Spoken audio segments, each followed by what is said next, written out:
Hello and welcome to the How Not to Screw Up Your Kids podcast, the bucket emptying episodes. So, pour yourself a cuppa, find a comfy seat, and enjoy the conversation. I'm your host, Dr. Mary Han, psychologist and parenting expert.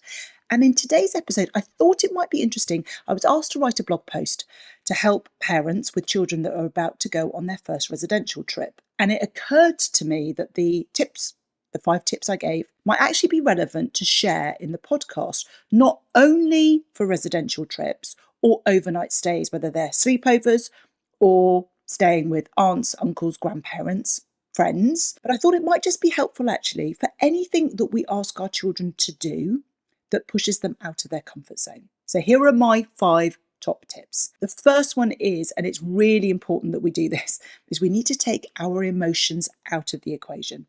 Whether that's the first time your baby is going to be going away from home for the first time and staying away, whether it's you're feeling a little bit nervous about them going away or doing something, or maybe you're just aware of how nervous your child is and you're showing up in that supremely high empath state. What's really important is that we need to take our emotions out of the mix, because it means that we won't show up as best that we can for our child, but it also means that our child is going to pick up on some of that narrative and some of that anxiety that we have. Now, that doesn't mean pretend, that doesn't mean don't deal with your emotions or put a bottleneck on it. It means that in order to deal with your emotions, do what you need to do, but do it away from your child. So if you need to have a conversation with a friend, have a conversation. If you need to talk to your partner about how nervous you feel for them, deal with your emotions as a separate piece to the emotions that your child presents to you. So that's the first thing, is about managing your emotions in that moment. The second part is about making sure that we acknowledge our child's fear and anxiety, because it's okay to feel nervous and to sort of be slightly overwhelmed about being away from home the first time, or doing something that pushes them out of their comfort zone that they're not familiar with. Maybe it's not a familiar environment or familiar people, or it's something that always makes them nervous. Children need that acknowledgement because it validates where they're coming from. Now, that doesn't make us permissive. It doesn't mean that suddenly we're not going to require from our child and have certain expectations of them. It just simply says, I hear you, I see you, I understand that this is really difficult for you. So it's remembering that we need to take our feelings out of the equation. We want to acknowledge their worries and their fears.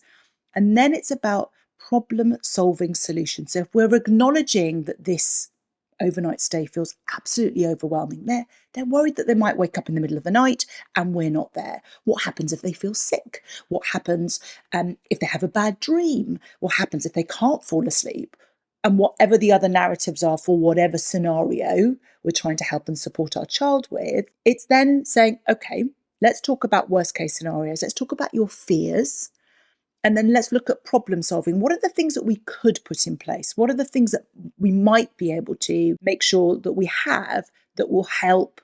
Now, they probably won't necessarily completely alleviate, but might go some way to making that situation, that thought of the potential things happening, feel less overwhelming or be more manageable for them to be able to cope with. So we want to kind of help problem solve.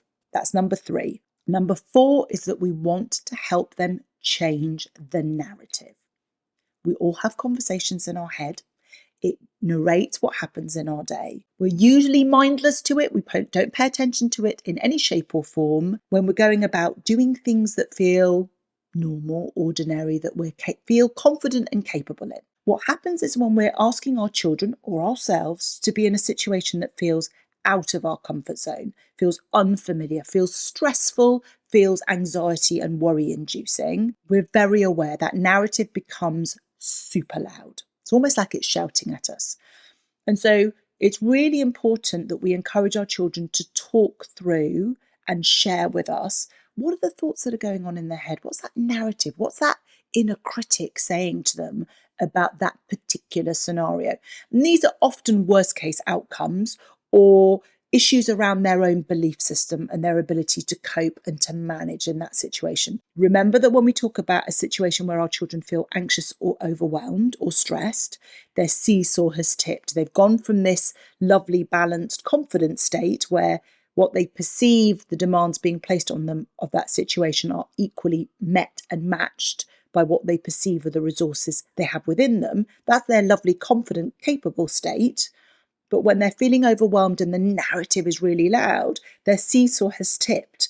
And what's happening here is the narrative, how they're appraising and perceiving that situation, feels totally out of their control. They don't believe they have the capabilities to manage it.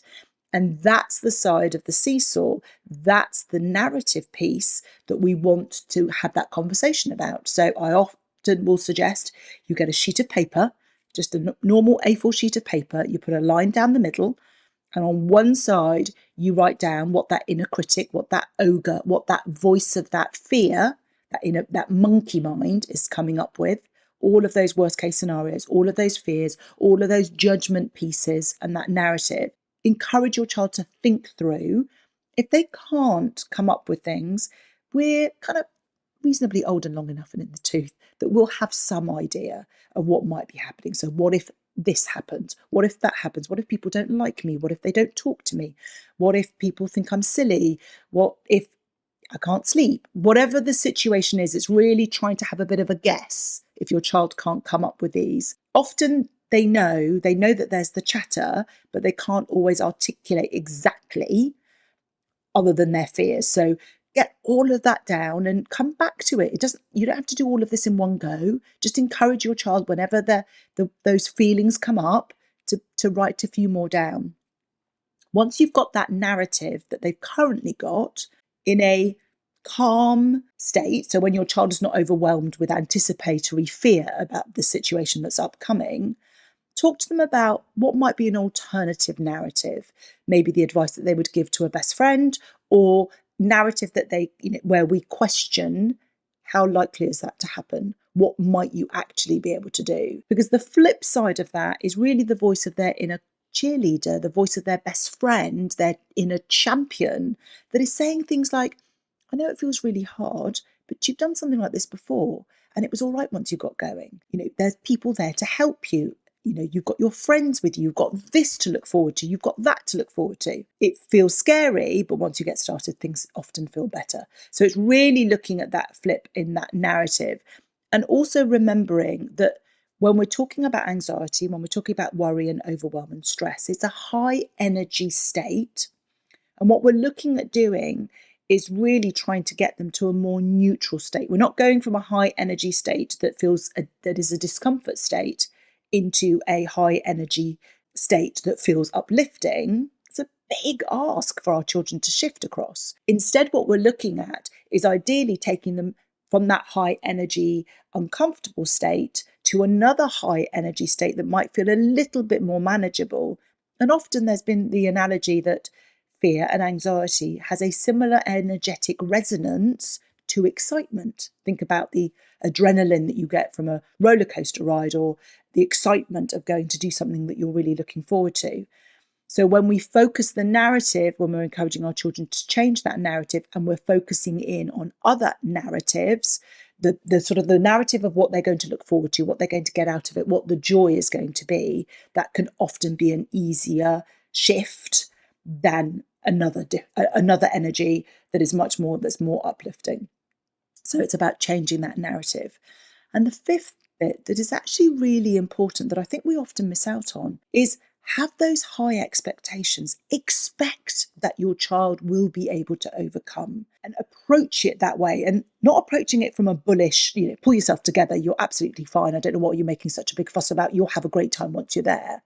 But much more a compassionate, doing all the other 4 strategies, but doing it with a real inner conviction that your child will be able to overcome. And whilst there may well still be tears as you wave them off, if they're going to the bus, or you wave them off as you get into your car, or the situation that they're in, that is not a residential maybe or an overnight, but another situation that's really fear-inducing, when we approach it from that utter conviction that they might be feeling upset now, they might be feeling overwhelmed, but I have absolute faith that they will be able to overcome.